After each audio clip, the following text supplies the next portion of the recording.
What's going on, guys? I'm Bill and welcome to Bill's How To. Today I'm going to show you guys how to transform your boring plain walls from this into this. Let's get straight into it, guys. Let's do this. Alright guys, so the boss has me doing a new project here today in the house, and what we're doing is we're going to be installing some chair rails and also some frame molding, picture molding, panel molding, whatever it is that you like to call the little squares down the bottom. Nice simple way to add some character to your walls, especially how we've got very plain bland walls here in the hallway, so we're going to be doing this all the way along. So I'll quickly show you guys the layout here so that you know what we're doing. This here's the main entry to the house. So obviously we've got a wall here to the right, which is our longest side. We've got another one here on this side, and it just basically runs all the way down to the staircase and also to that entryway right there. So we're going to end it right at that entryway. We're just going to focus on this area here. Now the chair rail that we're using here today is a very, very interesting one. I haven't actually done one of these before. It's a two-piece chair rail system. So we've got our main piece, and then we've also got a capping. So the way this one here works is you install your main piece, capping sits over the top like this, and when it's up on the wall, that gives it a super nice finish right there. So this one here is going to be pretty simple to install and very, very fast. First thing we need to do is work out our height. So the height is really up to you guys, what height you want to set your chair rails at. For my case here, we're going to be looking at probably around 850 millimeters off the top of the skirting board there. So that's what we're going to be working it off. I'm going to quickly throw my laser up here. That way it's going to make things much, much easier. If you can afford to buy a laser, or if you've got one at home, I recommend you use it because it's going to make things so much easier for you. If not, just simply get a tape measure, measure up the distance that you're happy with your chair rail on the other side. Do the same thing on this side here and just run a chalk line all the way across. Nice and simple. I'm going to quickly set up this laser and I'll see you guys in a second. So I've got the laser level set up now. We're going to start off on this wall right here. Now we just need to measure the distance from one side all the way to the other side. Now over here we've got an architrave, so we've just got a flat architrave that we're going to be butting up the edge of our chair rail to. So it's just going to be a flat cut, stop end right there. On this side here, we've got a little angle that we need to work on. So we've got a little recessed area, an internal corner that we need to work on. So this section here needs to be mitered down for an internal corner. Now, generally speaking, they're about 45 degrees each cut, which gives you a 90-degree corner. However, they're not always square. So the best thing you can do is invest in one of these little tools here, just a little angle finder or a protractor, and you simply open this one here up. A little bit hard to do with one hand. So we take the angle finder, drop that into the corner, and just open it up until it's sitting nice and flat on both sides. So we've got that one there set. If we have a look at our arrow here, it's actually sitting right up against the 45-degree cut. Now some of them are a little bit out, which you guys will see a little bit later on down the track. And also along here, we've obviously got a different shape here. So we need to work out the angle on that. Easiest way, once again, is just to get one of these little tools, $15, $20, make things much, much easier. So now that we've got this side here measured up from one side to the other, we know this side here is just going to be a flat, straight cut. This one here is going to be an internal corner. We'll quickly go and cut those ones there up. So we're going to set the saw at 45 degrees, making sure that it's set at 45 for an internal miter. Swing that one there around, and we're going to lock it right there on 45. Then we can cut our first piece.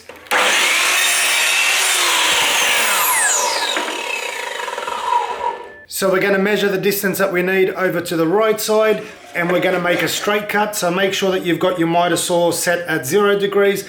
That's going to give you your straight cut. We're going to cut this one here and then repeat the same process for our top piece.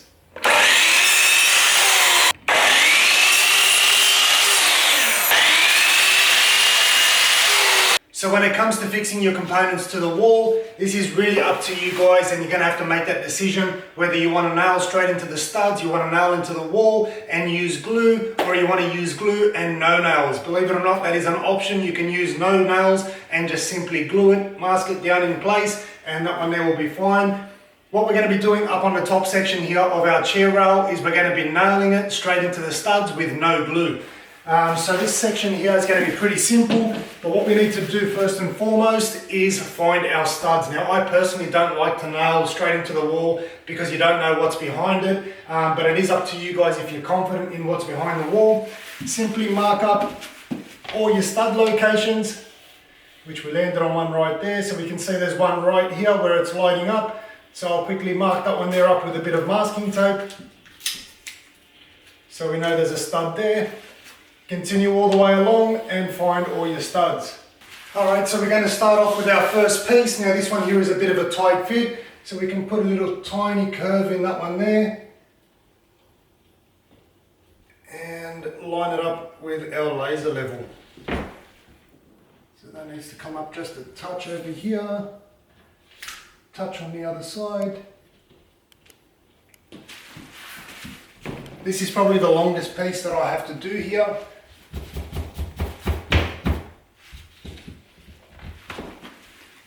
And that's looking perfect right there. So now we can nail it using our markings for our stud location. So once this section's been installed, this is what it ends up looking like. You can see that I've shot the nail straight into that flat section there, and the reason for that is it's going to be much easier to patch and sand later on rather than shooting it through the contour here. One single nail into the stud is more than sufficient. You could honestly climb this little railing now. If you've got kids that like to climb the walls and turn your house into a rock climbing center, then I suggest you put some glue as well as the nails. Now with our top piece here that sits on top, we've got just a little reveal right there that we can actually shoot some nails into. So what I'm going to do here is I'm going to apply some glue to that top bead and a little bit up the wall as well. Install our top piece, and we're also going to shoot some nails into it as well. So now I'm going to put the construction adhesive. I'm using a water-based one. I don't like to use one with solvents inside a house. Number one, it smells, and number two, if you make a mess, have fun cleaning it up. So we're just going to apply a bead up here. I'll show you guys once it's done so you know roughly what I'm doing here. Pretty much all straight into that top section of it.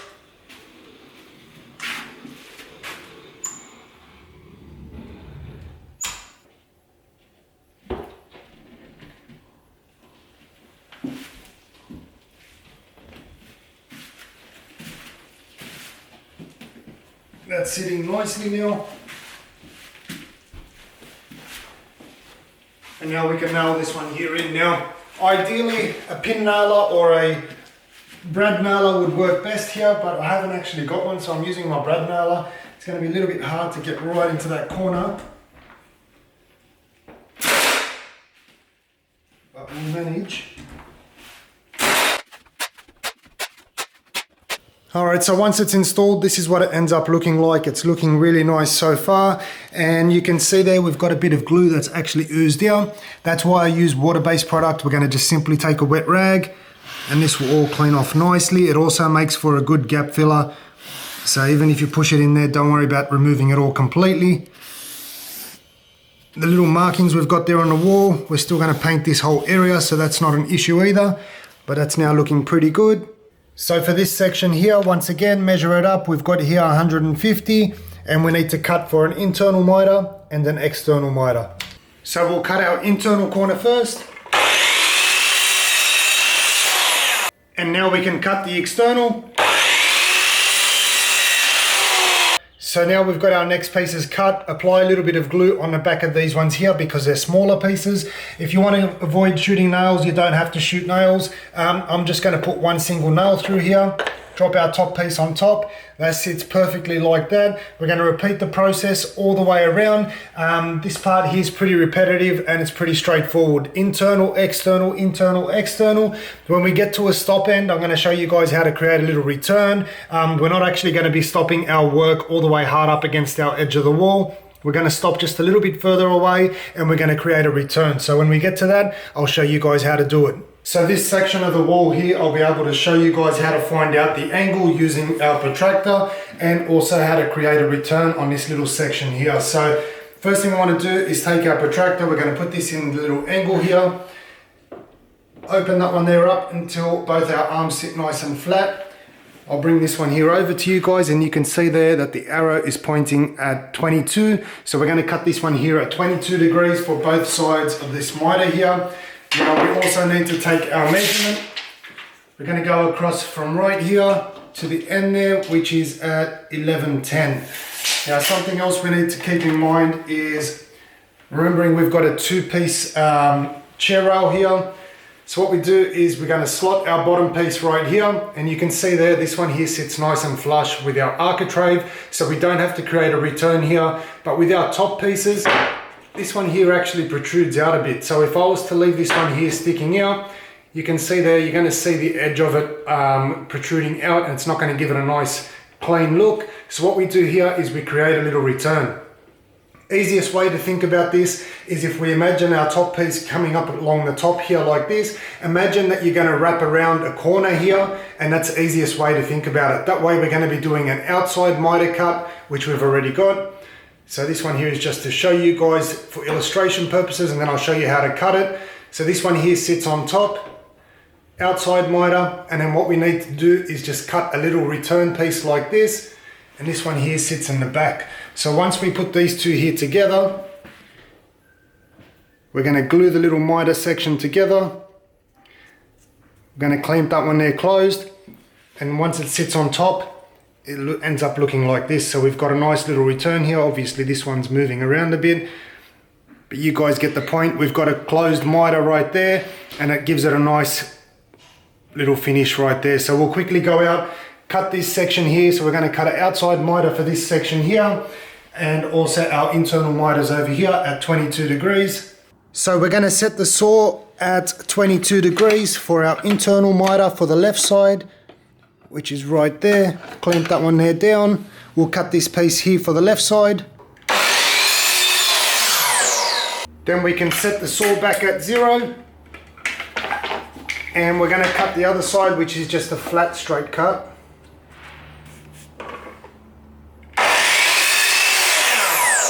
So now we can nail this section here in. That sits hard up against this side here. Line everything up.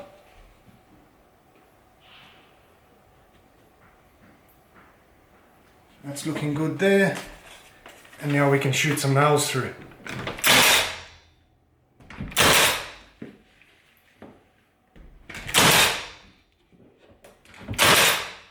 So once again, 22 degrees.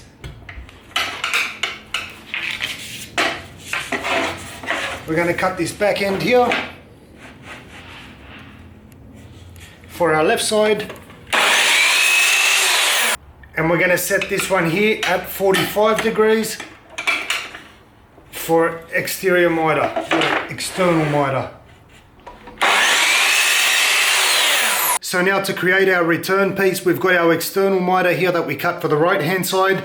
What we need is a follow-up piece that's going to basically continue on down that way. So we've got here our other piece or scrap piece.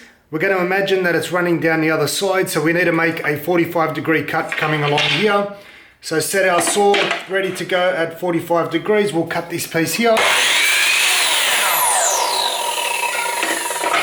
Now if we put these two pieces here together, you can see we've now got our 45. But you'll notice obviously this one here runs a lot longer than what we need. What we need to do here is basically cut it in line with the back of our actual molding piece. So pretty much to where we've just cut here, if you can see there the raw timber on that side there, we just need to cut right along that line. So you can either take a pencil or pen, put a little reference point there, and we're going to cut right up to that line. So once again, put this one here on 0.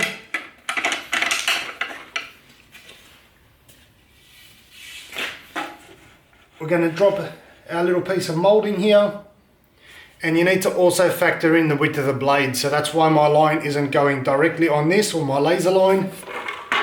We're going to check and make sure we're happy with that location there, which looks pretty good.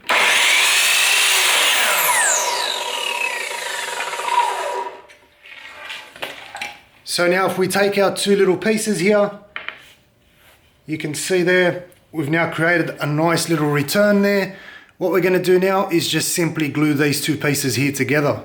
So the best way to glue our two miter pieces here together is by using some CA glue, which is this right here, with some accelerant. So this spray here will help it go harder much quicker. Literally in about 5 seconds, you're ready to install it. So all we need to do is just apply a little bit of glue to one side. Make sure you get that glue on most of the surface here. So then we take our other piece and we're going to spray that side with the accelerant. Simply squeeze the two pieces together, and you have to line this up pretty much straight away because it will go hard like it is right now. Literally hold it for a couple seconds. And that's it. You can't move that piece anymore. This one here is now ready to go. Then once again, apply some glue and nail it all in. So once it's installed, this is what it ends up looking like. We've got our nice little return here that still needs to be sanded and painted, but this little return here gives it a nice little finish that compared to that. So once all the chair rails have been installed, this is what it ends up looking like, and you can see we've got a lot more character now to the wall simply by installing those chair rails. Everything's looking awesome. I've dropped down the laser line on my level so that we can use that as the top of our picture frame molding or picture frame panels, the little squares that we're going to be installing down the bottom here. But this is looking awesome. We're going to leave this blue tape as well, so that's still our reference for our studs. So whenever we're nailing, we're going to try and get everything into the studs. But this is looking really nice. So now it's time for the square or rectangle picture frame moldings. It's honestly up to you guys what you decide to do. Something that I should have mentioned at the start of the video is if you don't have a drop saw, you can still do this project on a budget, nice and simple, with a $5 miter box and a $5 handsaw. Nice and simple. I've got a separate video where I showed you guys a complete feature wall that I've made using a miter box and a handsaw. Obviously a drop saw is a lot quicker, a lot easier and a lot less tiring, but you still can get the job done with the exact same results simply by using these little budget options here. Now with regards to the spacing, the size of the panels and everything like that, I've got a little drawing here that's going to help illustrate exactly how to measure and figure out your spacing and the size that you're going to need to cut down for your panels. So if we have a quick look at this drawing, it's going to make your life much easier to draw everything on a piece of paper. It's both for illustration and also for measurements. So if we have a quick look here, 3120 is the overall width from the edge of the wall to the other side. That's in millimeters. If you're using inches, have fun trying to work it out. We're using the metric system here, so 3120. All right, now with regards to the spacing on the outside and also in between your panels, that's entirely up to you what you decide to do for spacing. For me, I've chosen to use a 90mm piece of timber because I've got a nice scrap piece of timber right here ready to go. So my spacing between each panel and also on the edges is going to be 90mm.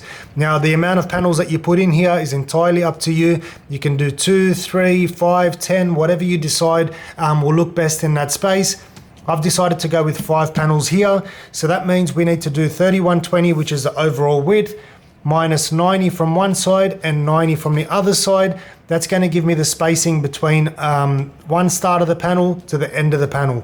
So all these 5 panels, the spacing in between is exactly 2940. Once again, 3120 minus a 90 minus 90 gives me the space in the middle. That's 2940. Then we need to remove the spacing in between each panel depending on how many panels you've got. In this case, we've got 5, so we've got 1, 2, 3, 4 spaces in between.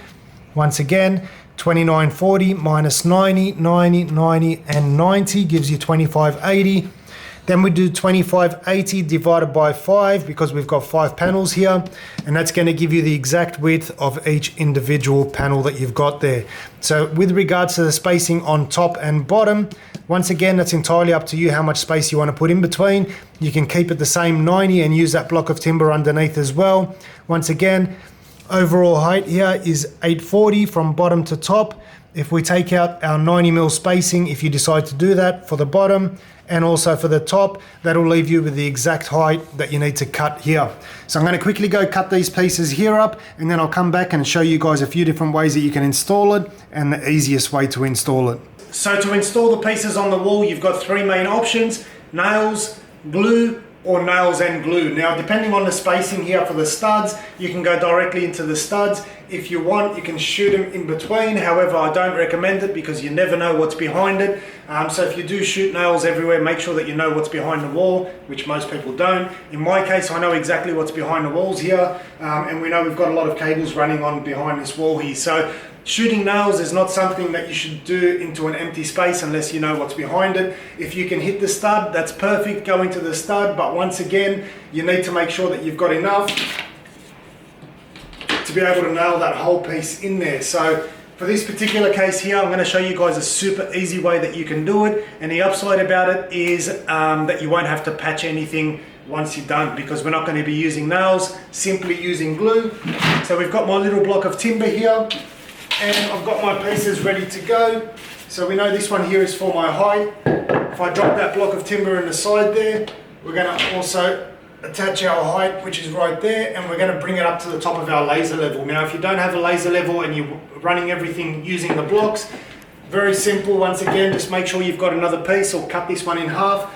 You can drop that one there on the base. If your spacing was 90, you can simply rest that one there, get your other piece, which is over here, drop that one there in. Once you're happy with that, you can nail it into place, and it's nice and simple. I'm not sure if you guys can see there, but what I'm doing is running everything off a laser level. Once again, one of the best investments I've made. Makes life much easier, and we're going to be simply using glue. So I'm going to quickly put some glue on top of this board here. Like I previously mentioned, the glue that we're using here today is a water-based glue, and the best thing about this is if any of this material oozes out to the side, we can simply clean it with a wet rag, and once again it works as a good gap filler. So once we've got that one there on, we'll get this one here ready, put our block on the side, we'll drop this one here just straight underneath where the laser level is, which is looking about right there. Press that one there into place. And you can see we've got a bit of excess that's oozed out the side, so if you are doing it this way, make sure you're using a water-based material. Pull that block out, we'll get our top piece. Once again, we're going off that laser level. Line up that miter, follow the laser level. Press it in place once you're happy with it. We'll take our next piece. My battery's about to run out, so hopefully I'll get this panel here done before I need to change the battery.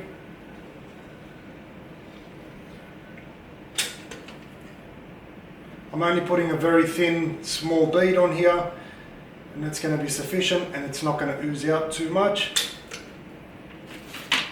So once again, line it up with this miter. Press it in place. I'm not going to squeeze the bottom side just yet, because we might need to adjust it just slightly. Lucky last piece right here. And hopefully that you guys can actually see the bottom of this little panel here. Probably should have checked that. Alright, so last piece. We know the left side is 100% square, so we'll quickly drop that one there in. And then we can bring these two here together.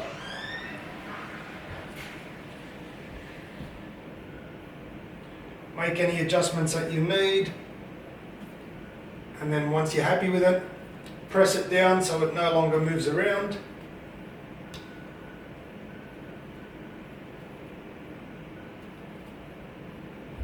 And that there is perfect, ready to go. If you were using nails, at this point you could nail everything into place and it will no longer move.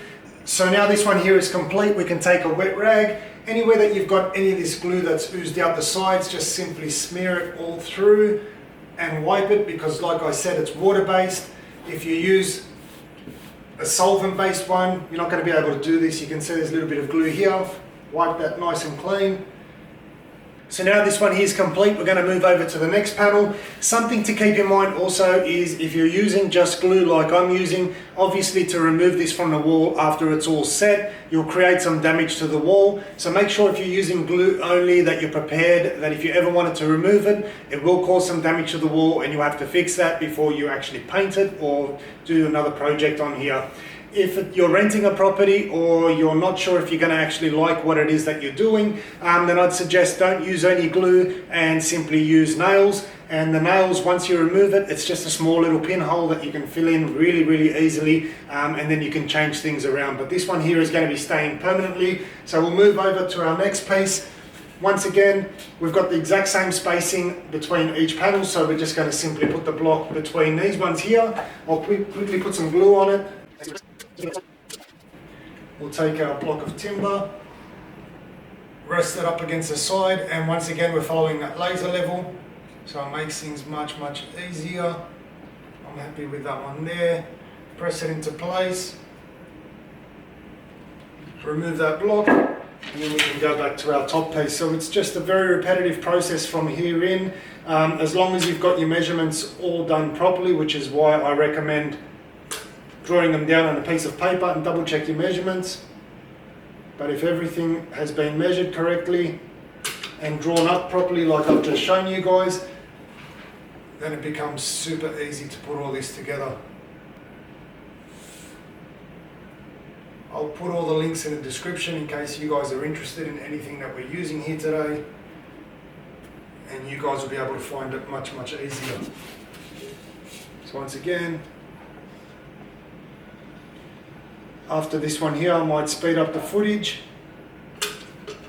do the rest of these panels, and then continue on through the rest of the walls, and I'll show you guys what it's like afterwards.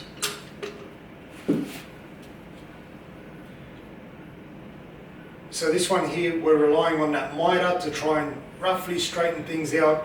That's why I press up the top here, so that this miter's straight.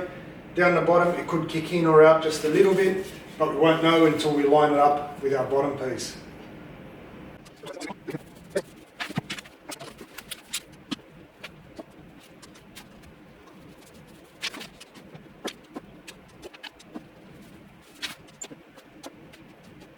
So now we can fill the nail holes using wood filler and sand it. Caulk all the gaps using gap filler, and also the edges of our panels.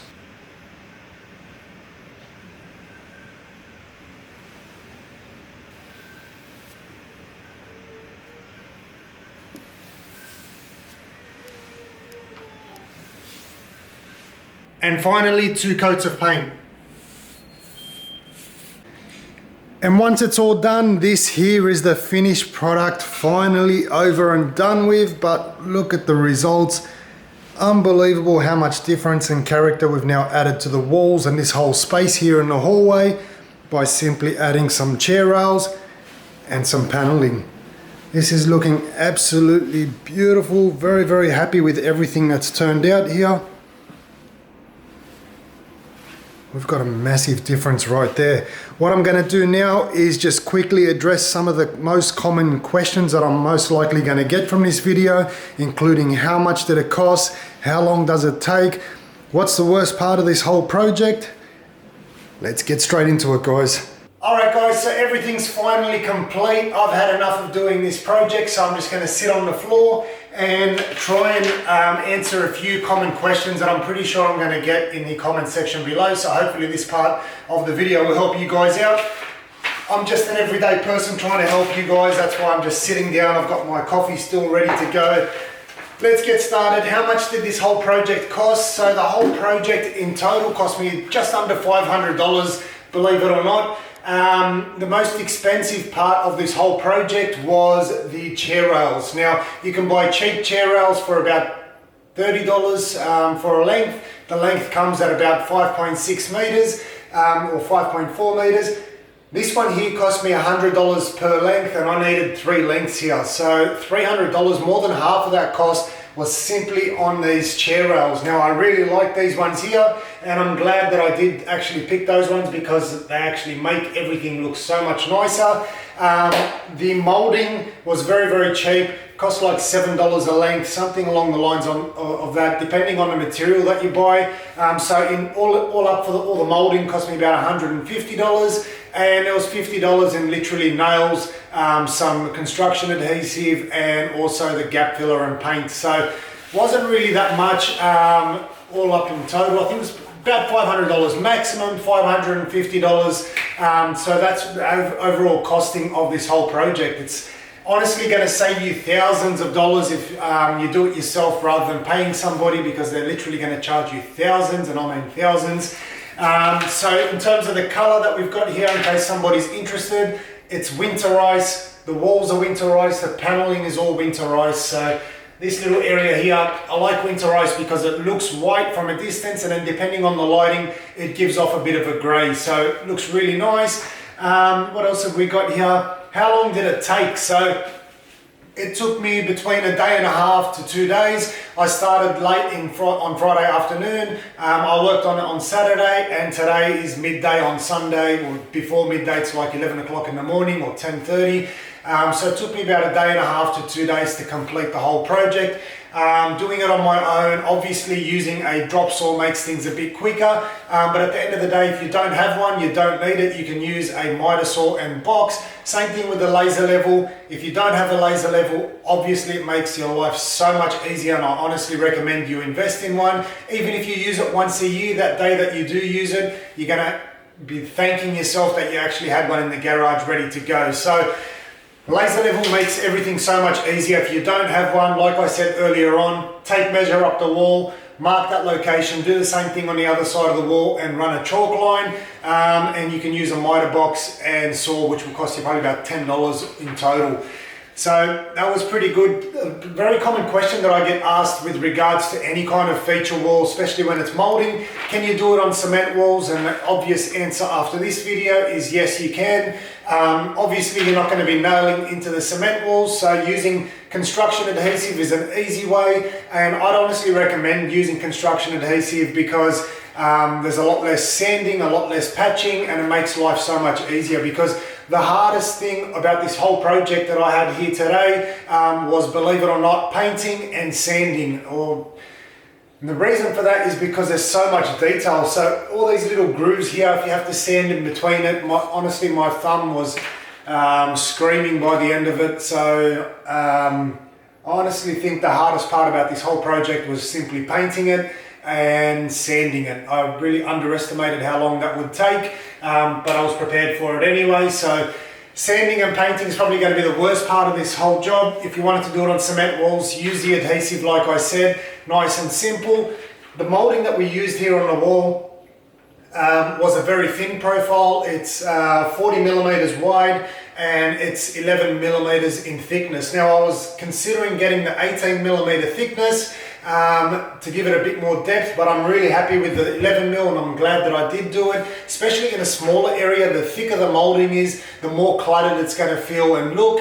So using a very thin molding was a good idea, but at the same time you have to be careful when shooting nails into it, because you can split the timber, especially if you do what I did, which was use a finish nailer, which is a 15 gauge nails, and that's going to most likely crack the molding here. So using a finish nailer or a pin nailer or a brad nailer is going to be your best bet, and I probably should buy one, to be honest, and stop using my finish nailer. But we got the job done in the end. So cement walls, you can definitely do it.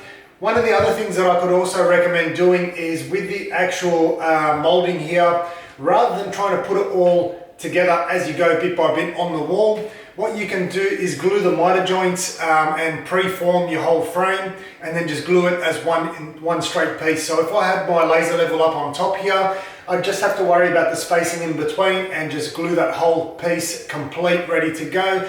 The reason why I didn't do that is because we're using that 11 mil thickness on this molding here. There's not enough surface area for the CA glue to actually adhere to it properly. So that's the only reason why I didn't do it. If I had the 18 mil, then I've got more surface area on those miter joints, and I could glue everything together and put it all in as one piece, which is a lot better actually, and I'd prefer to do it that way, but we couldn't do it with the very thin profile. So the most important tools, like I said, the laser level, brad nailer, and a drop saw. You don't need it, but they're going to make your life much, much easier, and you should probably look at getting one in the future. I've got two more feature walls that need...